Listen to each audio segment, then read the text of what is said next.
1.5 लाख की आबादी वाला देश वर्ल्ड कप खेलेगा और 140 करोड़ की आबादी वाला देश टीवी पर देखेगा। सुनने में अजीब लगता है ना, पर यही हकीकत है। कुरासाव एक छोटा सा द्वीप जिसकी आबादी भारत के स्टेट बिहार के सहरसा जिले जितना है और हिमाचल प्रदेश के शहर शिमला जितना है, और वो फीफा वर्ल्ड कप के लिए उस देश ने क्वालिफाई कर लिया है। जबकि हम आबादी में महाद्वीप जैसे लगते हैं और 140 करोड़ की हमारी आबादी है, फिर भी हम कुरासाव को टीवी पर खेलते हुए देखेंगे।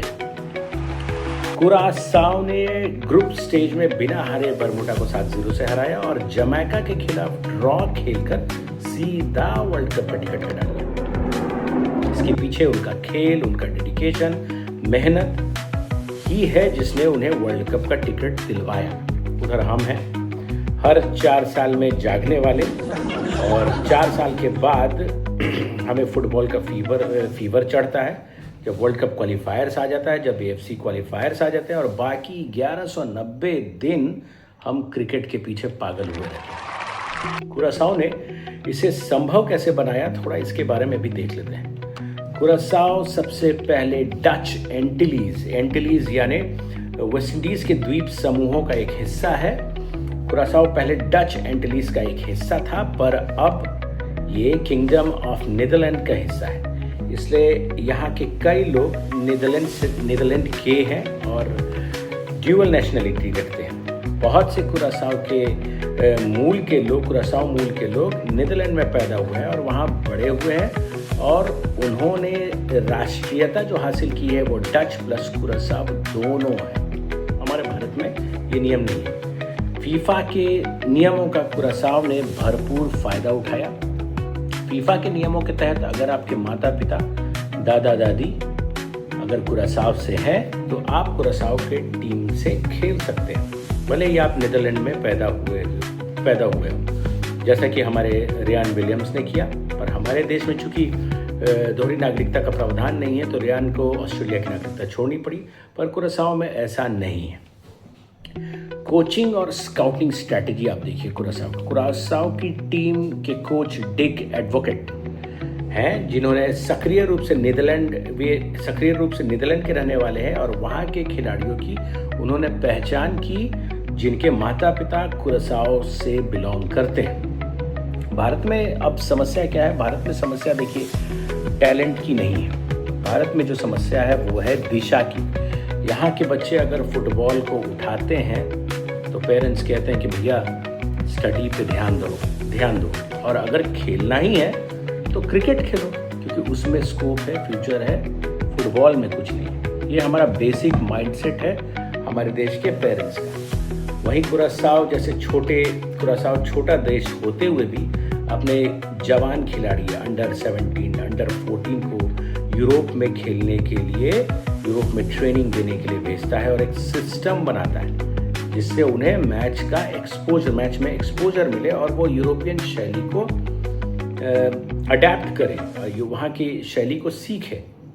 हार जीत की चिंता छोड़े बगैर ज़्यादा से ज़्यादा कुरासाव के फुटबॉल एसोसिएशन का ध्यान football team building, football team spirit और केमिस्ट्री डेवलपमेंट में होता है, जिससे कि वो जब मैदान पे उतरें तो गेम गोल करने के लिए बिल्डअप कर सकें। तो ये सिस्टम डच कोच जो हैं वो कुरासाव के, वो इसको डिक एडवोकेट इसको फॉलो करते हैं। अब आप समझ लीजिए कि हमारा सिस्टम क्या करता है। क्या बोले हमारा सिस्टम के बारे में? हमारा सिस्टम पहले क्या करता है? पहले खिलाड़ी खोजता है, फिर कुछ दिन उसको 1, 2, 3 मैच खिलवाता है, फिर उसको रिजर्व बेंच पे बिठा देता है। इसका बहुत बड़ा उदाहरण है हमारे राहुल केपी, एडमंड लाल रेड्डिका, पार्थिव गगोई, रोशन, वालपुया। देखिए इन्होंने मैचेस खेले हैं, कुछ ने 10-15 मिनट खेला, कुछ ने फुल खेला है, 2-3 मैच खेला, उसको सिस्टम पे रिजर्व बेंच पे बिठा दिया गया। तो ये है हमारा सिस्टम। और सबसे बड़ा बहाना क्या है कि हमारे पास पॉपुलेशन बहुत है, प्रेशर बहुत है। भाई अगर 140 करोड़ देश में से अगर आप 140 करोड़ की जनसंख्या वाले देश में से आप अगर 11 अच्छे प्लेयर नहीं निकाल सकते तो पॉपुलेशन सिर्फ और सिर्फ एक बहाना है, ये समस्या नहीं है। समस्या है प्रायोरिटीज़। आपकी प्रायोरिटीज़ में फुटबॉल नहीं है। कुरासाव जैसे नक्शे पर छोटा दिखने वाला देश पर सपने बहुत बड़े, और आज उसने कर दिखाया। और हम नक्शे पे बहुत विशाल, बहुत बड़ा दिखते हैं, पर सपने हमारे अक्सर कमेंट सेक्शन में ही छूट जाते हैं। One day India will play the World cup, यही है हमारा सपना। और वह वन डे हर जनरेशन अगले जनरेशन को सौंप देता है, और फिर अगली जनरेशन जो है वो भी कहती है कि yes, one day we will play the World Cup. मैदान पर जब इस बार फीफा वर्ल्ड कप में नेशनल एंथम गाए जाएंगे तो हम बैठ के टीवी पे कुरासाव को देखेंगे, और हर दिन हम मैच का हाईलाइट देखेंगे। यार, कभी हम भी ऐसा सोचकर सिर पटकेंगे।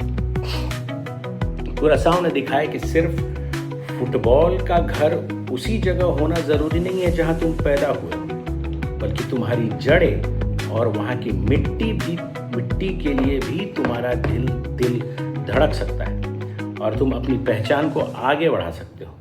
हमारे यहाँ OCI जैसे प्लेयर्स का कॉन्सेप्ट है, जो कि अभी पूरी तरह से क्रियान्वयन में नहीं आया है, और खिलाड़ी भी उतनी अच्छी सुविधा छोड़ के हमारे पास क्यों आएंगे। ये तो रियान विलियम्स का हमें कृतज्ञ होना चाहिए कि उसने भारतीय फुटबॉल की दशा दिशा देख के ऑस्ट्रेलियन नागरिकता छोड़ के भारतीय फुटबॉल टीम को ज्वाइन किया, और रियान विलियम्स से इंस्पायर होकर शायद भविष्य में कोई ना कोई खिलाड़ी और यान डंटा, टेरीबाज जैसे खिलाड़ी आके ज्वाइन कर लें। पर हाँ, कुरासाव से हमें सीख लेना चाहिए, क्योंकि बड़ा सपना देखने के लिए बड़ा होना ज़रूरी नहीं है। तो ये था वीडियो कुरासाव का।